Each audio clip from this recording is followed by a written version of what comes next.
Time go, kid, said Jiraiya as he saw Vergil walking towards him and saw the sword gripped in his hands. Yes, it would appear so, Senin. Let's move, said Vergil, as he walked by Jiraiya, and the super perverted muttered things along the lines of godchildren showing no respect for their godfather.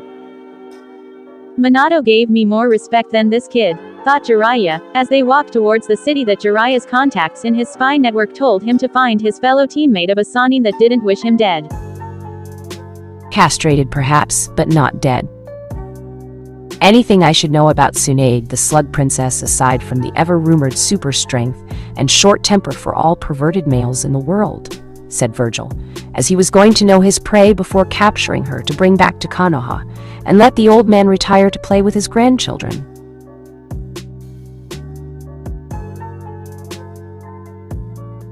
That she has no soft spot for Konoha after losing her little brother and boyfriend when fighting in the Shinobi War when the Sandaime was still young.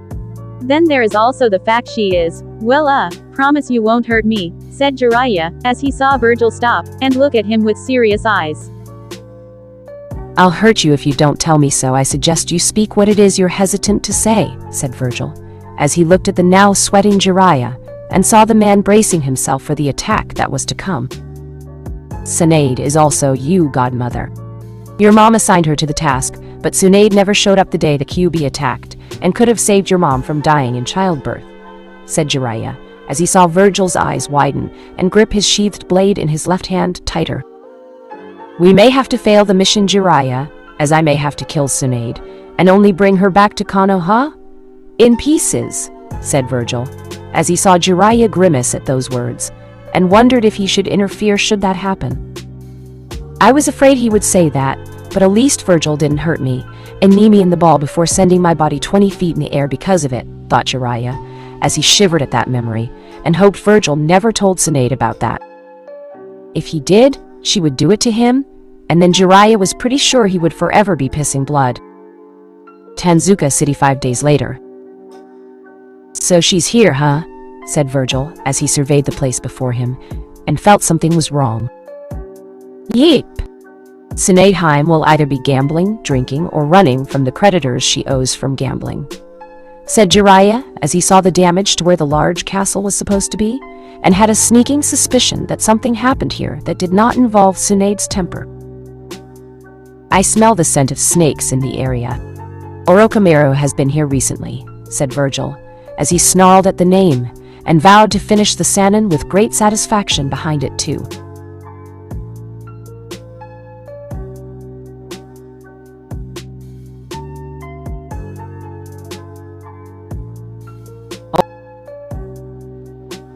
Then we better hurry in finding Tsunade, as there is no telling what has happened, and what it is that Orochimaru will do to get her on his side, said Jiraiya, as he knew how Orochimaru would dangle what one's heart desires, and would only give after getting what he wants.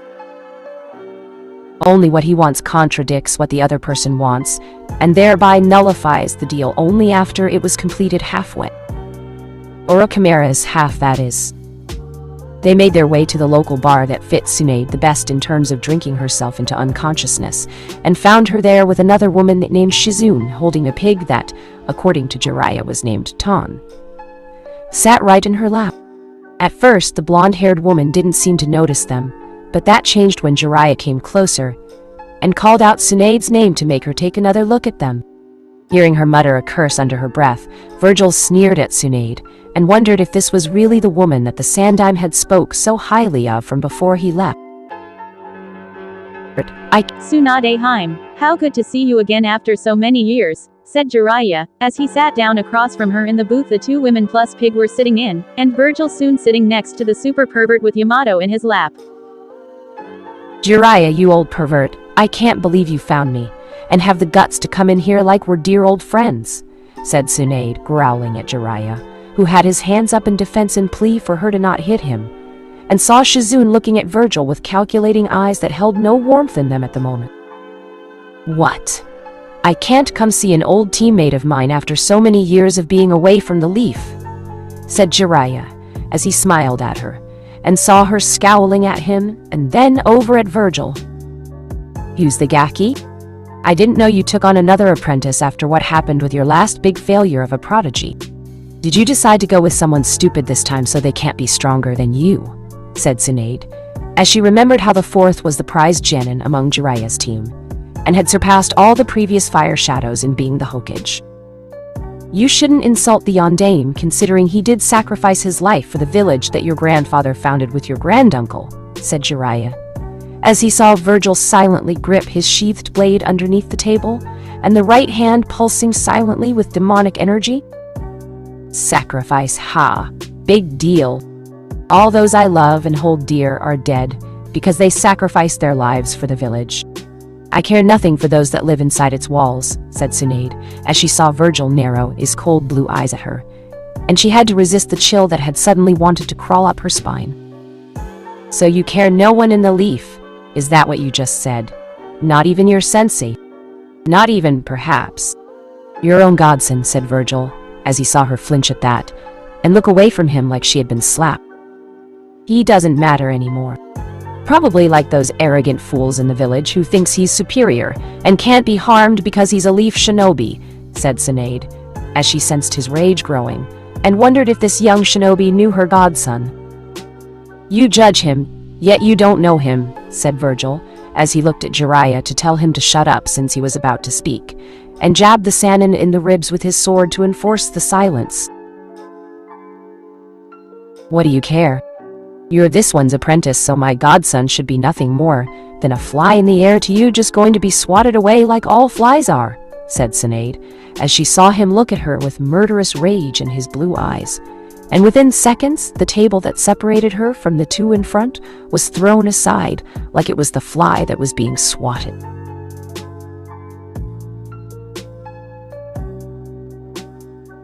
You have 3 seconds to apologize for those words, or you will meet your end right here in a place where you love to drown your sorrows in, said Vergil, as he thumbed his blade up, and prepared to unsheath it fully to make her understand the ramifications of what was spoken here today.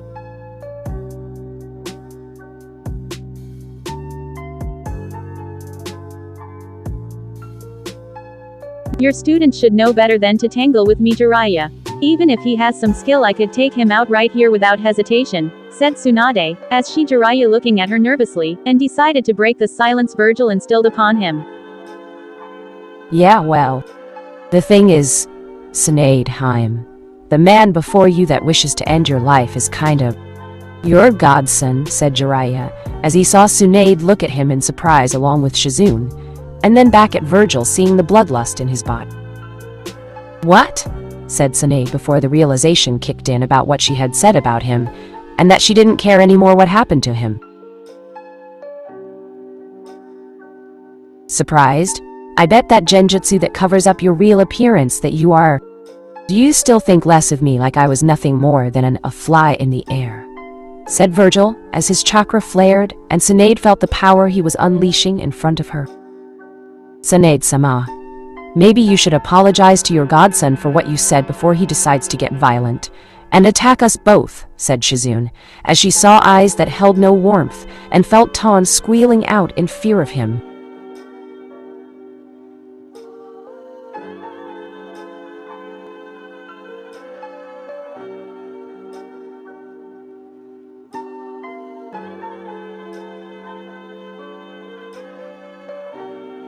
Vergil, stop. If you kill her, you will fail the mission the Sandaime requested of you to bring her back to the village to be the next Hokage and protect it from Orochimaru, said Jiraiya. But even as he spoke those words, Vergil's chakra spiked, and he transformed into something purely demonic, with his face being that of a fox's own, with crimson eyes that held untold fury.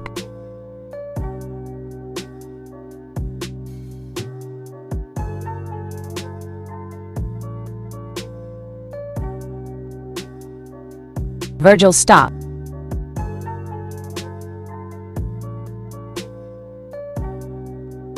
Asked if she would take the position? I smell the scent of Orochimaru on her. The fact that Sinead's alive means the snake needs her for something, as well as proving that she didn't turn him down, and is thinking about doing whatever it is Orochimaru asked her to do.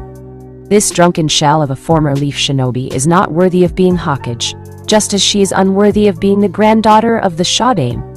The only thing she is good for is a quick one-night stand with some guy that doesn't know about her true age. I don't care if we fail the mission, as it was a failure the moment we set eyes on her, and saw she cares nothing for the village her arrogant fool of a grandfather forged years ago. You can plead, beg, and even go so far as to swear to never be a super pervert again, to bring her into the village Senin. This mortal life before me is not even worth drawing my sword. And giving a quick death too, said Vergil before he transformed back and left the bar filled with frightened customers. You know, for all of his cruelty in saying that Tsunade, I have to say that the kid is right, and you have changed from the woman I knew, said Jiraiya, as he got up from the chair he was sitting in, and left to go find Vergil for some training to help the kid shake off his anger at his godmother. Tsunade-sama, what do we do now? Said Shizune, as she saw the busty woman that had taught her about medicine look deathly pale, and clutching the necklace around her neck. I don't know, Shizune. I think we need to speak to Jiraiya first in a little while and see if he can't shed some light on what has happened to my godson, said Tsunade as she got out of her seat slowly and walked out the door to find Jiraiya to get answers. She needed answers. Now. Not far away.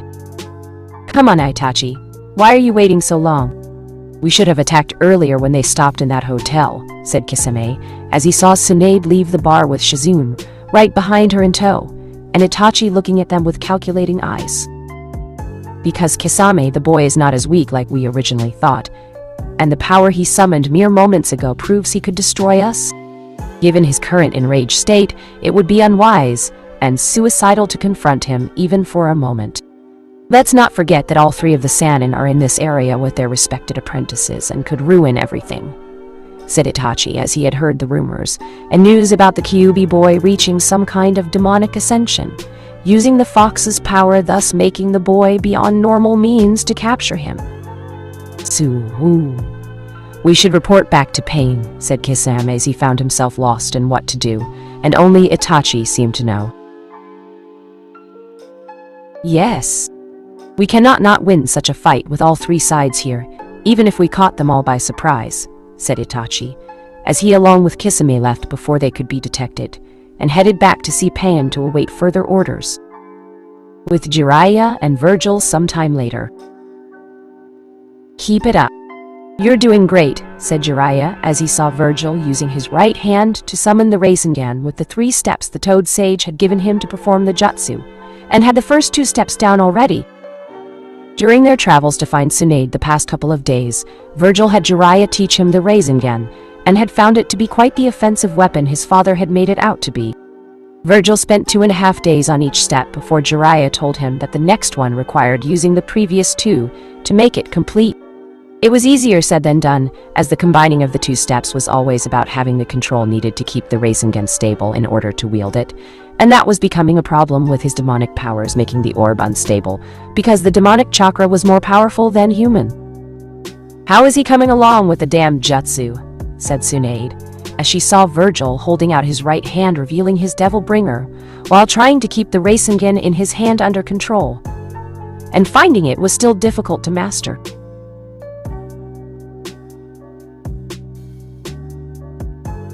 He's got the 2 out of the 3 steps mastered, but the third one is being a pain after his ascension into being a half-devil, and trying to control its power, said Jiraiya, as he began to fill her in on Vergil's change from being a short blonde to a much taller silver-haired sword master, and helped save Konoha from the invasion Orochimaru had cooked up for the Chunin exams. So his original name was Uzumaki Naruto, but he was really the Yondaime's kid, and our sensei kept it hidden to keep him safe with the intent backfiring. That just about sums it up, right? Said Tsunade, as she saw Jiraiya nod, and a look of sadness on his face. Yeah.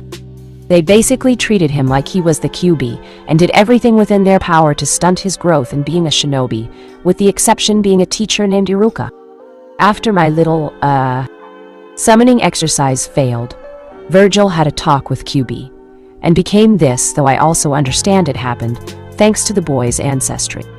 I don't much about the details behind it, but I do know that it is way back before the elemental countries, and that the bloodline is demonic, said Jiraiya as he saw Tsunade whistle at that, and Shizine looking at him like he was crazy. Not anymore, I take it. But I can see the reason behind our sensei choosing me, since I want Ben to the council's wishes like they tried to make him. Also, I was wondering if I could make a little bet with my godson and see just how skilled he is for myself, said Sinead, as she smirked at Vergil being unsuccessful in completing the third step of the Rasengan, and walked towards him. So, the drunken slug returns yet again, said Vergil, as he eyed the now irked woman in front of him, and saw she was holding back the urge to slug him. Watch with the name-calling, Gaki. I came here to make a bet with you. I bet you can't master the Rasengan in a week, and if I win, you have to surrender that sword of yours to me, said Sinead, as she saw Vergil's eyes narrow at her, and ignored Shazin telling Sinead to stop this. Fine. But what do I get when I win? Said Vergil, as he saw Sinead think for a moment in thought before lifting up her necklace and showed it to him. This necklace was my grandfather's and he gave it to me.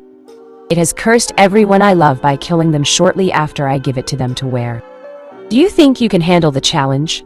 Said Sinead, as she saw Vergil calculating the odds in his head, and then looked down at his sword before looking back at her with determined eyes. Deal. Oh, and for the record, betting for my sword is big mistake. Even if I handed it over to you, it wouldn't accept you as its new wielder, and would most likely shock you into oblivion with its demonic energy. So the way I see it, you better hope I win, or my sword will kill you on its own, said Vergil, as he smirked at her reaction, and Shazini's before walking off to have some alone time since he really didn't want to be around the woman any longer. You aren't serious about this bet, right, Tsunaid-sama? Said Shizune, as she knew how much that necklace meant to her teacher, and how putting it in someone else's hands was the last thing the Slug Princess wanted. I am Shizune. That boy showed me something today, and that I've been ignoring my duties for far too long. I have to go back to Konoha to save it from itself, as well as our old teammate Orochimaru. I told him I would meet with him in a week outside the city, and I would think about helping him with a medical injury. However, given the events that played out tonight, I think helping Orochimaru is the least of my priorities right now. And I think you believe I am right, Shizune, said Sinead, who saw her student nod in full agreement, and Tun letting out a few oinks in the matter too. And well, be ready for him. Just be careful, Sinead him, as our old teammate will no doubt try something if he suspects you're about to turn him down, and we'll make sure it's one for the record books, said Jiraiya, as he saw her nod, and told him everything about the conversation she had with her traitorous teammate. Oh, make enter the perverted maid. Kin hummed in her maid outfit as she cleaned up the Namikaze estate, and found the place had a lot more dust in it from not being used in over a decade than she would like. However, this was all for her master, and she wanted to please him in fixing up his home in order to make it look presentable for others he deemed worthy of stepping foot inside its halls. As she reached her master's bedroom, Kin knocked before peeking in to see if Vergil was in the room, and paused when she heard the shower running in the bathroom on the other side. Barely holding back the blush that was trying to appear on her cheeks, Kin walked into the room and decided to give the room a once-over check to see if it needed any cleaning.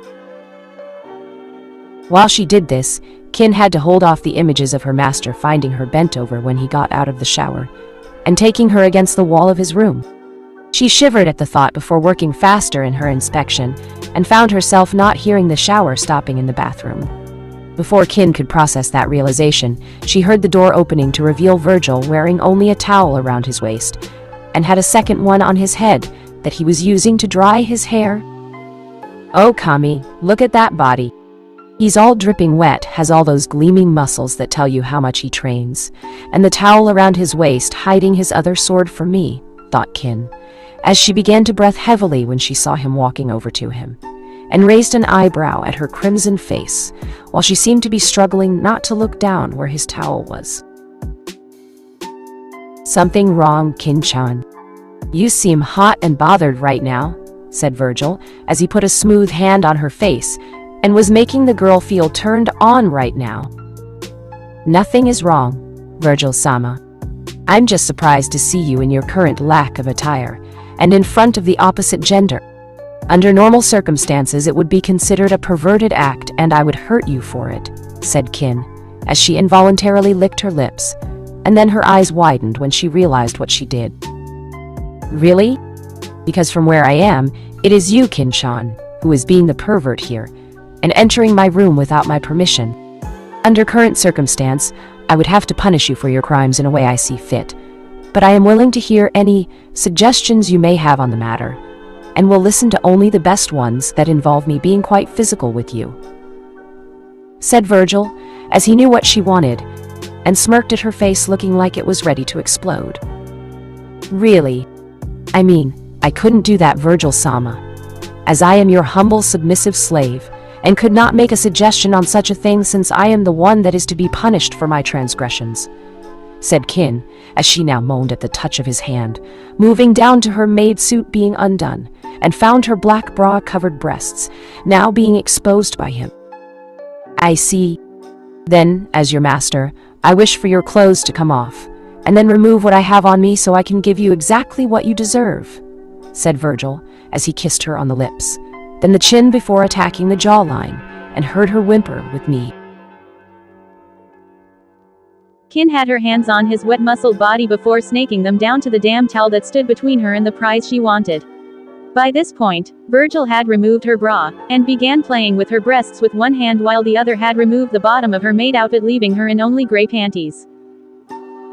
"I can't believe I'm doing this," thought Kin, as she removed the towel before her eyes to reveal the sight of his impressive erection, and reached out to grab it while Vergil ripped her panties off before grabbing her right ass cheek that had the slave seal on it. She was so close to reaching his erection when she was hit by a splash of cold water and found she was rudely awakened by Tayuya holding a bucket in her hands.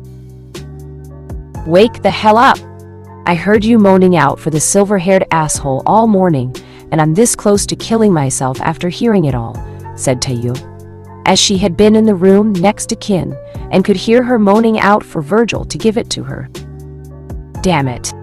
If Tayuya tells Vergil, he'll think I'm a pervert and make sure I'm never near him," thought Kin, as she saw Tayuya looking at her with a smirk on her face, and knew that the redhead was going to hang this over her for a long while. "I know what you're thinking, and if you don't want Vergil-kun to find out, I suggest you do something for me," said Tayuya, as she put the bucket down and walked back to Kin with an evil look on her face. "Like what?"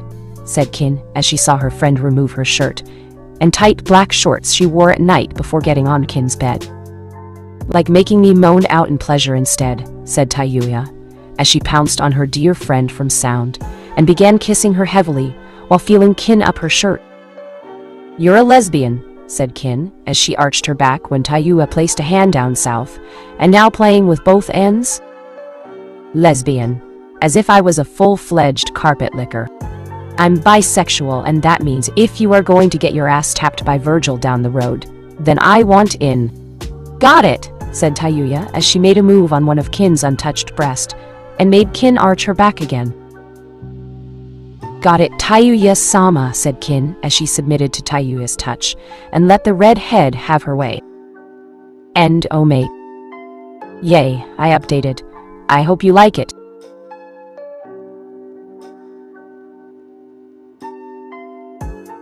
Chapter 3: Devil's Mission Completed. It had been several days now since the bet that Vergil made with Tsunade, and the half-devil was finding the last step not working like he thought it would. Still, Vergil wasn't going to have this obstacle before him stand in his way, and wasn't going to lose to some shame of a woman that was his failed godmother. "Can I talk with you for a second, Vergil-san?" said Shizune, as she had seen his training grounds he chose now turned into a war zone, and she remembered that this was a small sample of Vergil's power. "So long as you don't distract me, then yes you can," said Vergil, as he focused on what felt like his 300th Rasengan so far, and did not look at the woman standing in his training area. "I would like you to withdraw from this bet, Vergil-san. That necklace has brought all those that wear it outside of Tsunade misfortune in the form of losing their lives. She has lost 2 of her most precious people because of that necklace, and it will do the same to you," said Shizune, as she saw stop trying to form a Rasengan, and looked at her with a cold look that sent a shiver up her spine. "You want to talk about losing precious people? My whole life, I've lost so much of what was never meant to be lost in the first place.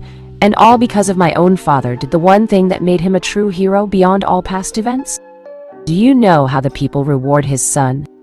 They hurt him by making him feel like he's lower than dog shit, and beat him like a puppy who's taking a beating for just being alive. Sinead lost her loved ones. I can understand she's in pain. But at least their deaths were quick, and they died for a noble cause they believed in. As for me, I'm still alive, and I can still feel the memories of those days where people would attack me creeping up in the back of my mind. You want to talk about misfortune, Shizunin-san? I am the living, breathing definition of that word, and I know several others in elemental countries that are right under me. Sinead is on the list, but she is YA down past the top 5, and has yet to make it to the top 10, said Vergil, as he walked away from Shizune after finding his desire to work on the Razandin leaving him, and went to relax for a little while. Had Vergil focused his senses more, he would have sensed Sinead hiding behind a tree hearing everything he had said and breaking down into a crying fit seconds later. In Konoha.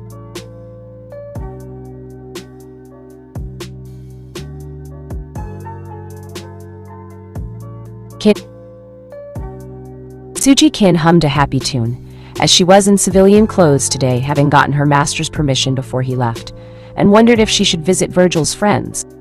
She had met a few of them after the invasion when she had accompanied her master on a few trips to various stores to get her a variety of clothing, and saw the platinum blonde girl from the Yamanaka clan in one of them. Ino had immediately bombarded her with all sorts of questions as to how she was alive, why she was with Vergil, and if she knew how the former blonde boy became such a silver-haired sex god, to which Kin had declined to answering all of them since it wasn't her place to. Kin still had a hard time imagining her master seeking out a sensei for her, and Taiyu to increase their skills rather than let them be weak servants. Flashback, the day before Vergil left. You want me to be their sensei, said Yuhi Kurenai, as she looked to the two girls over, and saw the redhead fighting back the urge to say something right now. Yes. They both major in Genjutsu, and in Taiyua's case, Genjutsu along with summoning Oni demons, too with her flute. Since you are basically a Genjutsu master, I felt you could help them in their field, and possibly expand their arsenal of jutsus. That's not going to be a problem, will it? Said Vergil, as he saw Kurenai hesitating in taking the two as students in her art, and it seemed the two girls thought it was because they were from Sound. She doesn't have to, Vergil-sama. We understand if she wishes to reject us because of our past affiliation with Orochimaru and Sound, said Kin, as she saw the boy look over at her, and then at Kurenai with a piercing gaze that made the woman nervous. Yeah, we perfectly fucking understand why this bitch doesn't what to teach us. We were the shitty pawns of a certain snake pedophile, so therefore we're considered to be damaged goods, and should be looked at with second thoughts like we're hookers with STs, said Taiyua, as she saw Kurenai glare at her for a second, no doubt for her choice of words, and would have said something about when Vergil raised an index-fingered hand to stop them both from speaking out. No, that's not it. There is something else, said Vergil, as he had seen the hesitation was from a past experience with a previous student, and was afraid of repeating history. I had a student from the Kurama clan that specialized in Genjutsu. They had been reduced to minor clan status because they weren't producing powerful Genjutsu members like they usually do. However, they had one powerful prodigy in terms of Genjutsu named Kurama Yakumo that had so much potential that it was frightening, and I had to tell her I couldn't teach her privately anymore. She refused to stop learning Genjutsu and had to have a large portion of her powers sealed up. As a result, said Kurenai, as she saw the look Vergil gave him harden at that before softening, and the two girls looking at Vergil for his own reaction. Perhaps you shouldn't have turned her down out of fear. However, that is in the past, and this is in the present. Right now, you need to get over your feeling of ineffectiveness in being a sensei, and just teach them like you did Team 8, said Vergil, as he made a small mental note in his head to visit the Yakumo girl, and see just how powerful she really is. You really want them to be stronger, said Kurenai, as it was rare for a slave owner to have strong slaves, and always made sure they were weak to prevent uprisings. Yes. I have no intention of being a cruel slave owner, and I see a lot of potential in them that should not be squandered simply because of the change in their status, said Vergil, as she saw Kin along with Tayuya blush at that, and saw Kurenai sigh at his words. All right. They can come see me when I'm teaching Genjutsu to Team 8, but just be sure that I won't tolerate any of the redhead's foul language, and will take some means to stop her from speaking if I have to, said Kurenai as she saw Tayuya scowl at her, and was going to let out a few choice words when Vergil raised a hand again, that told the former bodyguard of Orochimaru to stop before she even spoke. I agree. Tayuya, when you are with Kurenai in your training on Genjutsu, I don't want you to swear at all, and every time you do, I will punish you myself, said Vergil, as he turned to face the girl, and her face was going white in fear. Wait, how will you even know? You can't trust this frosty bitch. For all we know, she'll lie to you, and make something up just so you do. Punish me, said Tayuya as the sting on her ass for her rude comment to him about the maid outfit still echoed after 2 days. Simple. Kin here is going to tell me. She has no reason to lie, and I don't expect her to for either side. Swearing is okay from time to time, Tayuya, but you lack self-control, and I will not have my slave speak such horrible language whether I'm here or not. Do you understood me, Tayuya-chan? Said Vergil, as he saw Tayuya nod her head quickly in understanding, and a smile came to his mouth to show he was glad she understood. He didn't want to hurt that perfectly heart-shaped ass anytime soon. Fine. Just for the record, though, I do wish to curse at any man who tries to be perverted and wail on them with my flute, said Tayuya, as she knew that there was going to be someone that was going to act perverted around her and was not going to let them get away with it simply because she was a slave. Agreed. If there is nothing else we need to discuss, then I will leave these two with you, Kurenai-san, since you are meeting with Team 8 today, and this will give you a chance to teach them all in one moment, said Vergil, as he bowed his head a little before leaving the three together, and hoped that Tayuya didn't hurt Kiba too bad. The Inuzuka boy had a habit of putting his foot in his mouth when he thought with his other head. End flashback.